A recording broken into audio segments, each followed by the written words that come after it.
প্রিয় ছাত্রছাত্রীরা, তোমাদের সবাইকে দর্শন শিক্ষা ইউটিউব চ্যানেলে স্বাগত জানাই। আশা করছি তোমরা সবাই ভালো আছো। তোমরা হয়তো সবাই অবগত হয়েছো যে এবছর 2024 শিক্ষাবর্ষে একাদশ ও দ্বাদশ শ্রেণীতে সেমিস্টার সিস্টেম চালু হচ্ছে। সেই কারণে সিলেবাসও পরিবর্তন করা হয়েছে। সেমিস্টার সম্পর্কে একটু বলি।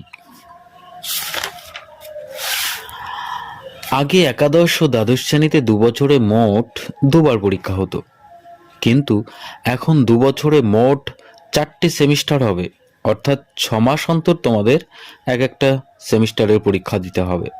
তবে ভয় পাওয়ার কোনো ব্যাপার নেই, কারণ সেমিস্টার সিস্টেম অবশ্যই সহজ হবে। এক্ষেত্রে 5-6 মাস পড়াশোনা করে পরীক্ষা দিতে হবে, তাই সিলেবাসটাও ছোট করা হয়েছে। এবছর প্রথম সেমিস্টার সিস্টেম চালু হচ্ছে বলে একেবারেই কোনো সংশয় বা চিন্তার ব্যাপার নেই। এখন আসবো আজকের ক্লাসের মূল আলোচনায়। একাদশ শ্রেণীতে মোট 2টো সেমিস্টারে 4টে পেপারের পরীক্ষা দিতে হবে। তো প্রথমেই আমরা দেখব ফার্স্ট সেমিস্টারে দর্শন বিষয়ে 2টো পেপারের নতুন কি সিলেবাস দিয়েছে West Bengal Council of Higher Secondary Education. তো আমরা সরাসরি চলে যাই পর্ষদের দেওয়া সিলেবাসে। আচ্ছা, তোমরা একটু সবাই সিলেবাসটার দিকে লক্ষ্য করো। তোমরা সবাই দেখতে পাচ্ছ class 11 semester 1 subject philosophy, full mark 40, অর্থাৎ তোমাদের ফার্স্ট সেমিস্টারে টোটাল 40 নম্বরের পরীক্ষা হচ্ছে। তো এখানে 2টো ইউনিট থাকছে। ইউনিট 1-এ তোমার ইউনিট 1-এ এবং ইউনিট 2-এ দুটোতেই থিওরি থাকছে। এখানে প্রজেক্ট বা প্র্যাকটিক্যালের কোনো ব্যাপার নেই, এখানে থিওরি থাকছে। তো ইউনিট 1-এ কী কী থাকছে একটু দেখে নেব। প্রথম যে টপিকটা রয়েছে বা প্রথম যে অধ্যায়টা রয়েছে সেটা হচ্ছে দর্শন শব্দের অর্থ। প্রথমেই বলে রাখি যে দর্শন শব্দের অর্থ, প্রথম অধ্যায়টাই হচ্ছে দর্শন শব্দের অর্থ। কারণ যেহেতু আমাদের এখনো দর্শন সম্পর্কে সেরকম কোনো ধারণা নেই, আমরা সদ্য মাধ্যমিক পাশ করে 11-এ ভর্তি হব, তো প্রথম যে বিষয়টা সেটা হচ্ছে দর্শন শব্দের অর্থ। মানে আমাদের দর্শন শব্দের অর্থটা ভালো করে জানতে হবে। দর্শন কি, দর্শন শব্দটার ব্যুৎপত্তিগত অর্থ কি, এগুলো সম্পর্কে বিস্তারিত জানতে হবে। তো যাই হোক, আমি প্রত্যেকটা অধ্যায় ভিত্তিক বা প্রত্যেকটা টপিক ওয়াইজ আমি আলাদা আলাদা ক্লাস তোমাদের পরপর দিয়ে যাব, অসুবিধা হবে না। তারপরে দেখো, ভারতীয় দর্শনের সম্প্রদায়গুলির শ্রেণীবিভাগ সংক্ষেপে বলছে। সংক্ষেপে ভারতীয় দর্শনের সম্প্রদায়গুলির শ্রেণীবিভাগ। এখানে ভারতীয় দর্শনে আমরা যখন প্রত্যেকটা ক্লাস শুরু হবে তখন জানতে পারবো যে ভারতীয় দর্শনে মোট 9টা সম্প্রদায় রয়েছে। অ্যাকচুয়ালি এই 9টা সম্প্রদায় বেদের উপর ভিত্তি করে 2টো ভাগে বিভক্ত, একটা হচ্ছে নাস্তিক, একটা হচ্ছে আস্তিক। নাস্তিক দর্শন সম্প্রদায়গুলি হচ্ছে যেমন 4 ভাগ জৈন বৌদ্ধ, এবং আস্তিক দর্শন সম্প্রদায়গুলো হচ্ছে ন্যায়, বৈশেষিক, সাংখ্য, যোগ, মীমাংসা এবং বেদান্ত। এই যে টোটাল 9টা দর্শন সম্প্রদায়, এই দর্শন সম্প্রদায়গুলোর সম্পর্কে সংক্ষিপ্ত আলোচনা করতে হবে। তারপর তৃতীয় রয়েছে জ্ঞান লাভের 6টি পদ্ধতি, প্রমাণ সম্পর্কে ভারতীয় তত্ত্বসমূহ। আচ্ছা, এখানে একটু বলছি যে জ্ঞান লাভের মোট 6টি পদ্ধতি রয়েছে। আমরা যে দৈনন্দিন জীবনে জ্ঞানগুলো লাভ করি, তো দার্শনিকরা মনে করেন, ভারতীয় দার্শনিকরা মনে করেন যে এই জ্ঞানগুলো লাভ করার জন্য আমাদের কতগুলো প্রমাণ প্রয়োজন। প্রমাণ কি? প্রমাণ হচ্ছে জ্ঞান লাভের পদ্ধতি। আমরা একটা জ্ঞান কিভাবে লাভ করি, জ্ঞান লাভের 6টি পদ্ধতির কথা বলা হয়েছে বা প্রমাণের কথা বলা হয়েছে। মানে আমরা যে যথার্থ জ্ঞানগুলো লাভ করি, দৈনন্দিন জীবনে আমরা অনেক ধরনের জ্ঞান লাভ করি, তো এই জ্ঞানগুলি লাভের জন্য 6টি প্রমাণ বা 6টি পদ্ধতির কথা ভারতীয় দর্শনে উল্লেখ করা হয়েছে। এগুলি হলো প্রত্যক্ষ, অনুমান, উপমান, শব্দ, অর্থাপত্তি এবং অনুপলব্ধি। আমরা প্রত্যেকটা প্রমাণ সম্পর্কে পরে যখন আমরা এই জ্ঞান লাভের 6টি পদ্ধতি সম্পর্কে ক্লাস করব, তখন আমরা বিস্তারিত আলোচনা করব। যাই হোক, তো জ্ঞান লাভের 6টি পদ্ধতি রয়েছে: প্রত্যক্ষ, অনুমান, উপমান, শব্দ, অর্থাপত্তি এবং অনুপলব্ধি। এই যে প্রমাণগুলো সম্পর্কে আমরা বিস্তারিত আলোচনা করব। তারপরে রয়েছে চার্বাক কর্তৃক অনুমান প্রমাণ খণ্ডন। এখানে চার্বাক দর্শন সম্পর্কে আলোচনা আছে। চার্বাক দর্শনে কেবল প্রত্যক্ষকেই প্রমাণ রূপে স্বীকার করা হয়েছে। আমরা আগের অধ্যায়টাতেই জানলাম যে 6টা প্রমাণ রয়েছে, তার মধ্যে একটা প্রমাণ হচ্ছে প্রত্যক্ষ। চার্বাকরা কিন্তু এই প্রত্যক্ষকেই একমাত্র প্রমাণ বলে স্বীকার করেছেন। তারা কিন্তু অনুমানকে প্রমাণ রূপে স্বীকার করেন না, বা অন্য কোনো প্রমাণকে আর প্রমাণ রূপে স্বীকার করেন না। তারা কেবল প্রত্যক্ষকেই প্রমাণ রূপে স্বীকার করেছেন। যাই হোক, তো চার্বাকরা কেন অনুমানকে প্রমাণ রূপে স্বীকার করেন না তার আলোচনা, সেই আলোচনাটার দিকে এখানে ফোকাস করা হয়েছে। এরপরে 5, 6 এবং 7 এই যে অধ্যায়গুলো বা টপিকগুলো, এখানে তোমাদের ন্যায় দর্শন সম্পর্কে বিস্তারিত আলোচনা রয়েছে। যেমন প্রথমেই রয়েছে ন্যায়সম্মত প্রত্যক্ষের লক্ষণ। নৈয়ায়িকরা 4টে প্রমাণ স্বীকার করেন এবং 4টি প্রমাণের দ্বারা 4 রকমের যথার্থ জ্ঞান স্বীকার করেন। তো এখানে প্রথমেই প্রত্যক্ষের লক্ষণ দেওয়া রয়েছে। প্রত্যক্ষ একটা প্রমাণ এবং একটা প্রমা। তো প্রত্যক্ষের লক্ষণে অনেক রকম, মানে অনেক দার্শনিক নৈয়ায়িক অনেক লক্ষণ দিয়েছেন। তো যেমন আমি বলছি, যেমন ধরো ন্যায় দর্শনের যে প্রণেতা বা ন্যায় দর্শনের যে প্রতিষ্ঠাতা মহর্ষি গৌতম, তিনি যে লক্ষণটি দিয়েছেন, ইন্দ্রিয়ার্থ সন্নিৎকর্ষোৎপন্নং জ্ঞানম অব্যপদিশ্যম অব্যবিচারী ব্যবসায়াত্মকম প্রত্যক্ষম। যাই হোক, এগুলো আমরা ক্লাসে বিস্তারিত আলোচনা করব। তারপরে রয়েছে নির্বিকল্পক ও সবিকল্পক প্রত্যক্ষের পার্থক্য। নৈয়ায়িকরা প্রত্যক্ষের দুটো ভাগ করেছেন, নির্বিকল্পক এবং সবিকল্পক। নির্বিকল্পক হচ্ছে প্রত্যক্ষ ক্রিয়াটার, আমরা যে প্রত্যক্ষ করি, যে কোনো কিছু প্রত্যক্ষ করি, তো প্রত্যক্ষ ক্রিয়াটার প্রাথমিক স্তর, এবং সবিকল্পক স্তরটা হচ্ছে তার পরের উৎপন্ন হয়। যাই হোক, তো এই দুটো স্তরের মধ্যে একটা পার্থক্য রয়েছে। এই পার্থক্য আমরা ক্লাসে বিস্তারিত আলোচনা করব। তারপরে রয়েছে ন্যায় দর্শনে অনুমান সম্পর্কে বক্তব্য। নৈয়ায়িকরা অনুমানকে প্রমাণরূপে স্বীকার করেন এবং এই অনুমানকে কেন্দ্র করে বিস্তারিত আলোচনা রয়েছে। প্রথমেই অনুমিতির লক্ষণ। অনুমান প্রমাণের সাহায্যে যে যথার্থ জ্ঞান লাভ করি সেটাকেই অনুমিতি বলা হয়। তো প্রথমে অনুমিতির লক্ষণ উল্লেখ করতে হবে বা অনুমিতির লক্ষণ বিশ্লেষণ করতে হবে। তারপরে রয়েছে পক্ষ, সাধ্য ও হেতুর ধারণা। পক্ষ, সাধ্য ও হেতুর ধারণা। অনুমানের 3টি পদ থাকে, পক্ষ, সাধ্য ও হেতু। এই 3টির যথার্থ ধারণা আমরা আলোচনা করব। তারপরে আছে ব্যক্তির স্বরূপ। অনুমানের মূল ভিত্তি হচ্ছে ব্যক্তি, আমরা সেই ব্যক্তি সম্পর্কে বিস্তারিত পরে আলোচনা করব। যাই হোক, তো দেখো, এই যে প্রথম যে তোমাদের ফার্স্ট সেমিস্টারের প্রথম ইউনিটে এই যে টোটাল 7টা টপিক রয়েছে, এখানে কিন্তু দেখো প্রথমটাতে 2 নম্বর, তারপরে দ্বিতীয় ভারতীয় দর্শন সম্প্রদায়গুলির শ্রেণীবিভাগ, দ্বিতীয় যেটা, সেখানে রয়েছে 3 নম্বর, জ্ঞান লাভের 6টি পদ্ধতি প্রমাণ সম্পর্কে ভারতীয় তত্ত্বসমূহ, এখানে 3 নম্বর, চার্বাক কর্তৃক অনুমান প্রমাণ খণ্ডন, এখানে 3 নম্বর, ন্যায়সম্মত প্রত্যক্ষের লক্ষণ, এখানে থাকছে 3 নম্বর, নির্বিকল্পক ও সবিকল্পক প্রত্যক্ষের পার্থক্য, এখানে 2 নম্বর, ন্যায় দর্শনে অনুমান সম্পর্কে বক্তব্য, এখানে 3 নম্বর। যাই হোক, তো এখানে টোটালি হচ্ছে তোমাদের 24 নম্বর, ঠিক আছে। তো এই 24 নম্বর টোটালি কিন্তু শর্ট প্রশ্ন হবে, এমসিকিউ বা এমসিকিউ টাইপের প্রশ্ন।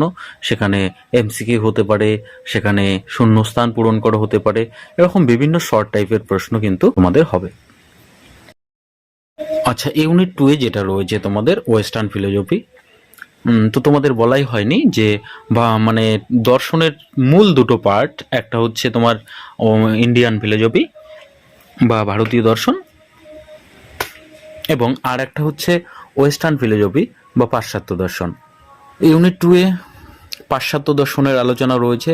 এখানেও দর্শনের স্বরূপ ও শাখাসমূহ, ভারতীয়দের ক্ষেত্রে দর্শন শব্দটার ব্যুৎপত্তিগত যে অর্থ এবং পাশ্চাত্যে দর্শন শব্দটা বা ফিলোসফি শব্দটার ব্যুৎপত্তিগত অর্থ কিন্তু মোটামুটি একই, কিন্তু তারপরেও কিছুটা পার্থক্য রয়েছে। তো আমরা বিস্তারিত জানব ওয়েস্টার্ন ফিলোসফির দর্শনের স্বরূপ এবং দর্শনের বিভিন্ন শাখা রয়েছে, সেই শাখাগুলো সম্পর্কে আলোচনা করব। যেমন ধরো যুক্তিবিদ্যা, নীতিবিদ্যা, সমাজবিদ্যা, রাষ্ট্রদর্শন, নন্দন তত্ত্ব, এরকম বিভিন্ন শাখা রয়েছে সেগুলো সম্পর্কে বিস্তারিত আলোচনা করব। তারপরেই দেখো দ্বিতীয় অধ্যায় রয়েছে জ্ঞানের উৎসসমূহ। হ্যাঁ, পাশ্চাত্য দর্শনে জ্ঞানের উৎস সম্পর্কে প্রধান দুটো মতবাদ রয়েছে, একটা হচ্ছে অভিজ্ঞতাবাদ আর একটা বুদ্ধিবাদ। তো জ্ঞানের উৎসগুলি মানে আমরা যে জ্ঞান লাভ করছি, জ্ঞানটার উৎসটা কি, জ্ঞানটা কোত্থেকে সৃষ্টি হচ্ছে। কেউ বলছে বুদ্ধির থেকেই জ্ঞান সৃষ্টি হচ্ছে, আমাদের বুদ্ধির থেকেই জ্ঞান সৃষ্টি হচ্ছে, আর একদল বলছে যে আমরা অভিজ্ঞতার দ্বারা জ্ঞান লাভ করে থাকি।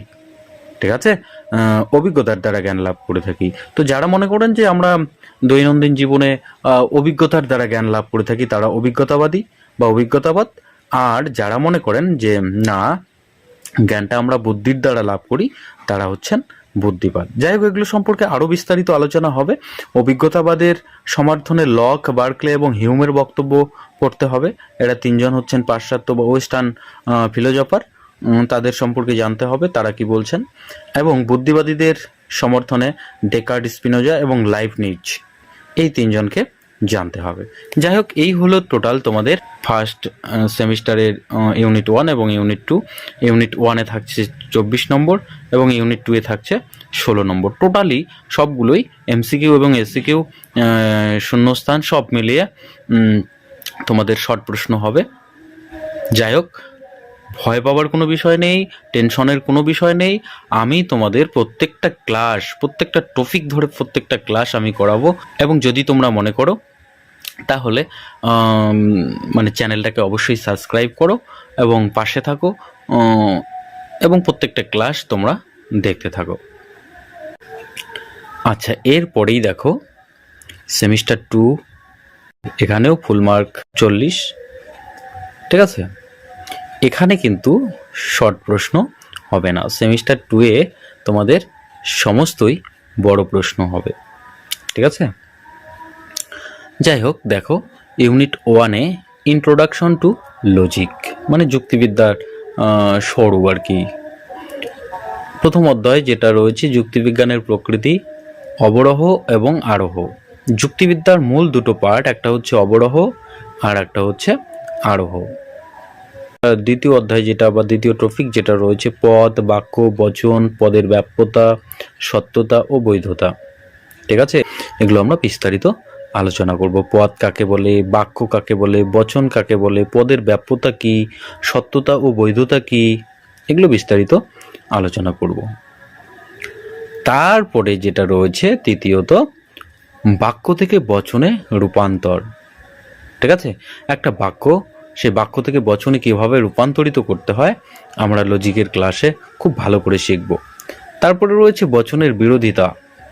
ঠিক আছে, বচনের বিরোধিতা, টোটাল নিরপেক্ষ বচন 4 রকমের হয়, 4 রকম বচনের মধ্যে বিরোধিতা রয়েছে, সেটা বিস্তারিত আলোচনা হবে।